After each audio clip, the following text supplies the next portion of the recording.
Hi, I'm Wayward, and this is Universe at War. For the first time in a very, very long time, I am bringing you another replay. This match is between our red Masari, who seems to have yet to do anything, and our blue Hierarchy, who is just now getting down some Reaper drones. So I always give this caveat at the beginning of my recordings for Universe at War. It's a great game. It's a phenomenal game, I think. Undiscovered Gem came out in 2007, I think the end of 2007. Our Masari player is just now starting to do things. But the replay system is pretty terrible. Can't track back and forth, don't get any stats really. Kind of locked the perspective of one player, but still I think even for all that, it is a fun game and worth watching and worth commentating. So bear with me as I do my best to provide you some entertainment. Okay, so also for this game, I tend to assume absolutely no baseline level of knowledge because, you know, old game, not a lot of players, and no one really plays it anymore either. So, this is the Hierarchy. It is a very mobile faction. They have these Reaper drones that are autonomous, self-harvesting refineries that grab resources from around the map and they don't have to deposit them to anything. Basically everything on the map is resources for the Hierarchy, and they love sucking up things like cars and cows and people and lots of little things that give them quick boosts of instant resources. Our Masari player has now got a lot of stuff going on. Unfortunately, I can't really see what some of these buildings are because it is in the fog of war for the blue player. Also, the players are Unlucky and Your Doctor. I'm not going to be saying who is who because usually the player that submits the replay is the player that wins. And just in case that's the case here, I'm just going to call them Red Masari and Blue Hierarchy until the end of the match. So, our Masari, I will say though, probably, because Unlucky tends to play Masari, Unlucky is probably the Masari, and from our blue player, Your Doctor, usually plays Hierarchy, so it's likely he's the Hierarchy player, but we won't focus on that too much. So our Masari is being pretty defensive with these, or pretty protective of his matter engines, all in the back of the base. When I play Masari, and what I usually see Masari do, especially against the Hierarchy, you see actually we have a walker coming out way across the map, trying to set up an aggressive position here, a rush, if you will. We have the red Hierarchy player setting up this glyph here to call down a walker, which is kind of like a giant assault platform / barracks. It is possible that this gets scouted pretty quickly by our red Masari player, who's coming up here to capture this laser turret. So, yeah, Masari player is being pretty protective of these matter engines, and they explode. They have an enormous explosion radius. Speak, Wayward. They have an enormous explosion radius when they die, and they're usually used as a kind of deterrent to walkers, so I'm interested in seeing what happens there. We have a lot of these Reaper drones coming down. This is typically how matches go for Hierarchy. You get a bunch of Reaper drones down, you try to be aggressive with your walkers because they're the very strongest in the early parts of the game, and the Masari start out kind of weak and slow and get gradually stronger as they go. Our red player, you see, has only got a couple of infantry out, and it's going to take them a long time to be able to get out a significant defensive force. So right out the gate, though, this laser turret is putting a bit of a halter, a damper on this this attempted rush. It actually looks like it killed one of the hard points in the legs. So, again, walkers have hard points. Hard points can be weapons or armor, or they can unlock various upgrades and unlocks for the faction. That is the tactical dynamic of the Hierarchy. the Masari can switch their entire faction between light mode and dark mode. That changes the function of basically all their units all at once. Right now the player is in light mode, you see from the yellow glows and the lack of force fields that units have.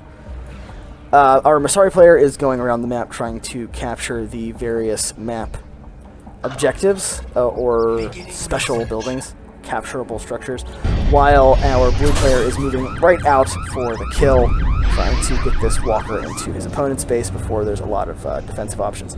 Now we have a couple of these disciples out. Disciples are mostly anti-vehicle and anti-air. They're not super good at anti-infantry, so they're not a terrible defensive option, but they're very light, they're very weak individually, and this many is not going to take down a walker, at least in any reasonable amount of time. Here we have a hydraulic pump which produces resources. Here is a laser turret that you saw deals damage. We have 2 science walkers coming out. Let's take a look. So one thing I love about Universe at War is this global research panel. You have 6 research options you can take total. There are 3 trees, each with 4 tiers, and unlocking 1 tier lets you get the next one in that tree. So this player is going Quantum, has got the ability to have phase tanks and things. Phase so they can't take damage, and the drone, detecting drones pulse disrupts mind control. We are also getting a hero, Kamal R'ex, a phase tank, hardpoint, and fast ordering. Going for the tier 4, the targeting jammer and mind magnet and machine magnet. That's what they are teching towards. Okay, so all of that to say, here, we actually have a hero, Zessus, out. A very powerful and useful utility hero. I think Zessus' presence alone is pushing this walker back a little bit. The disciples have managed to damage the walker, and our hierarchy player is biding their time. Zessus puts the kibosh on that assault with his detonate ability. Now these grunts are going to take out these disciples. Disciples are pretty strong, but grunts are a very devastating heavy infantry. While that combat's going on, we have the walkers getting ready to accept these hard points once that research is done, and just some kind of defensive preparations for a counterattack. And here's Kamal R'ex, the most annoying hero in the game, probably. Well, one of them. They're all very annoying. They're all super powerful. Some vehicles now able to come out for our red Masari that will help. There we go. We've got some sentries coming out to help take out these grunts and push this walker back. So once these hard points are destroyed, you cannot rebuild them. Walkers take a long time to build and rebuild, so there's no real incentive to try to sell it off now, especially while we've got things like this disciple who can capture these buildings and what have you. This is interesting. We have our Masari player being super aggressive, trying to continue to keep his opponent off balance. I don't think this is the best strategy personally, but there we go. Yeah, so also unfortunately I am unable to see our Masari player's tech. I do see Zessus, so I know a little bit about what's going on. He's the balance hero, able to benefit both from light mode and dark mode. It looks like for the moment our Masari player is staying in light mode, which tells me that they may be wanting to focus on damage rather than survivability. If I had to guess, I think this is another vehicle, another machina rather than a flight machina. So the Masari just gain resources infinitely. The longer the match goes on, eventually these things become the only source of income for any player, and then the Masari player just wins after about an hour once everything's harvested. So our hierarchy player has built the Matter Conduit, their super weapon, that can help break these incredible stalemates that can be that can happen. So it looks like our blue player did sell his walker and is now building an assembly walker, which is the vehicle production walker, and that gives them access to the the phase tanks and benefits from the molecular armor, etc., etc. So this is a good tech switch for our hierarchy player. Kamal R'ex is not going to be stopped by a couple of infantry. He abducts them, and I think you actually get resources from abducting enemy units.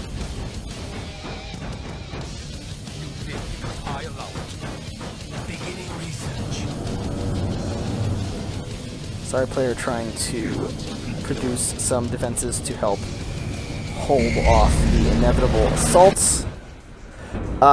So I will say, it looks like we have some armaments coming out on these science walkers, and Kamal R'ex is a clue of what's coming. So if I were the Masari player and I saw Kamal R'ex and I knew that the quantum branch was being researched and the mind magnets and machine magnets were coming, there are a number of options the Masari player has to stop this. I believe Masari Seers passively block that. Even if they don't, the Masari Dark Mode hero, Queen Altea, does passively block the mind magnets and machine magnets that mind control tremendous numbers of enemy units. Now, the Masari are probably the best faction to use mind magnets and machine magnets against. They have both organic and machine units, and they have kind of medium number of heavy units. So it's great to steal Masari heavy units from them. As a Masari player, when this is done to me, I go Queen Altea, I get a bunch of lighter Masari units and force them to bulk capture my units, my weaker units. It's still phenomenally destructive, but at least they're not capturing super heavy units, because it actually remains, it still costs your pop cap, but they get to use them instead, so it's really nasty. But with Queen Altea, super long range units, it kind of blocks that, and it's probably the best response. So that's probably not what our Masari player is going to do, but that remains to be seen. Zessus teleport for some serious economic harassment. Probably all three of these Reapers are going down.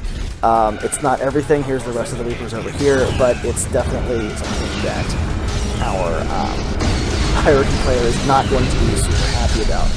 Here comes Kamal R'ex to try to stop this. We do have the force field down, and there's the abduct. Heroes cannot be abducted, so Zessus is fine, and Kamal R'ex is not taking any guff there. Oh, interesting. We have our Masari player, our hierarchy player rather, has some defilers, which are, it's actually a fairly powerful unit. I always kind of discounted them until I saw them recently, but they do a tremendous amount of damage, and while they're fairly fragile is a relative term, and in real terms they actually deal decent damage. Teleporting Kamal R'ex into his base, able to snipe down that enemy hero, probably. Okay, Kamal's going to get out of that one.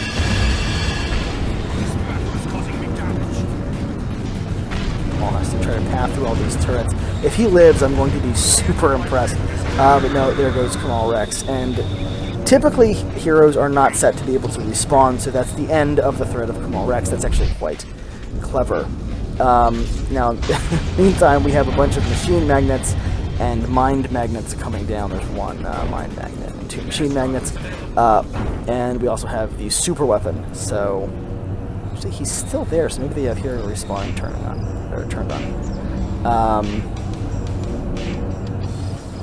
But, yeah, so a bunch of Conqueror tanks. That's their main battle tank. It's not the best unit in the game, but it's pretty solid. I think these defilers are going to be sacrificed to let the super weapon fire off.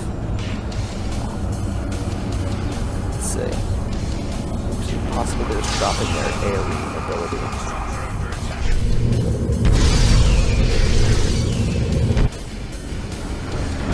Let's see. It looks like potentially our hierarchy player has forgotten to rebuild the rest of their Reapers. I cannot check this, unfortunately. That could be a vital mistake for our hierarchy player. I think the plan is to just end the game with these mind and machine magnets. But yeah, the income, you see, is growing very slowly due to the lack of resources. Our Masari player can actually, at this point, probably afford to throw a couple of armies away. It's not going to be a huge deal. Super weapon drop, potentially going to be able to take Zessus out very low on health, 9%, and Zessus gets taken out in turn, which really drastically reduces our Masari player's mobility. That is not the best thing that could have happened to the Masari player. So, ouch. Now, I think this is a mistake. This walker is pretty heavy, but it's set up mostly for production, not assault. And while there's not a huge army back here, it feels wasteful to go in here with this walker, try to break things down. I do like this long gauntlet of defensive turrets going on over here. But yeah, if this walker goes down, now we do have a Peace Bringer, which is nice. Oh, do we have?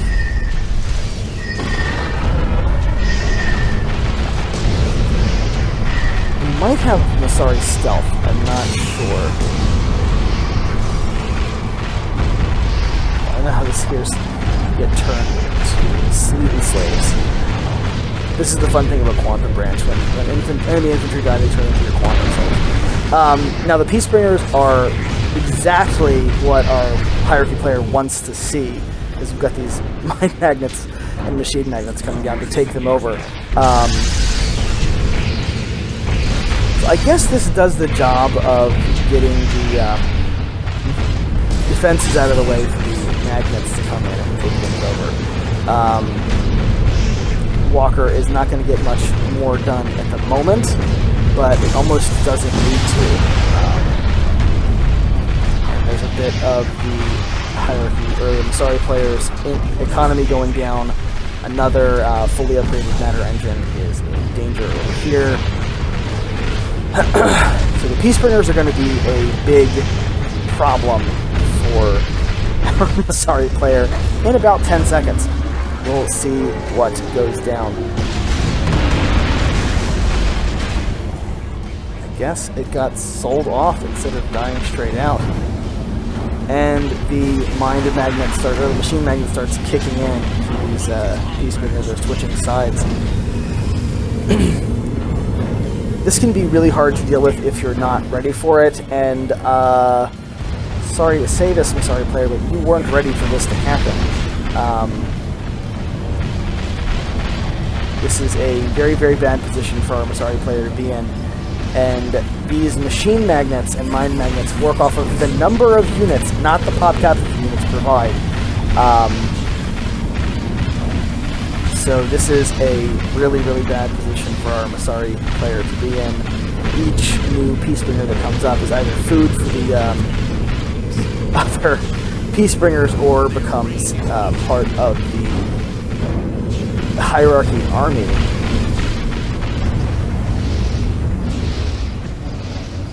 I don't see how our Masari player gets out of this. There's just not enough structures and not enough units. Yikes. It's pretty brutal. The hierarchy love their win conditions, and if you're ready for this, you can counter it. I've done it before. Actually on this map, against your doctor, he did exactly this, and being able to use Queen Altea to stop the mind control pretty much puts the solid kibosh on this tactic, but these weren't even scouted. Our Masari player didn't even bother scouting for anything like this the entire game, and now they're in his base with all of his army destroying his stuff. So I think this is probably where our Masari player just straight up loses. There's no ability, no time to rebuild, no time to get away. So as sad as it is, I think this might be the end of the match because there's just no way that anything good comes out of this. And I think our Masari player sees that there's any more units coming out.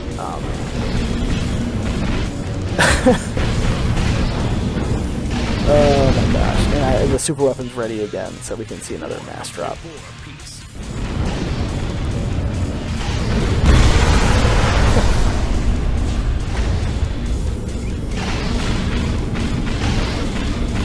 Well played, Hierarchy player. Very sorry to see this. Sorry to lose this one, but at least it was a very entertaining match. And hey, it's not every day you get to see this crazy, stupid, powerful win condition actually get its perfect kickoff point. Yeah, that's a very, very hard ability to stop. Oh! I stand corrected. Unlucky Zombies was our Hierarchy player, and I guess, I don't know, I thought it was your doctor, but I am wrong. So I do apologize for that. This whole match, I thought it was different players than it really was. But yeah, thanks for watching. This has been Wayward, and another Universe at War replay cast.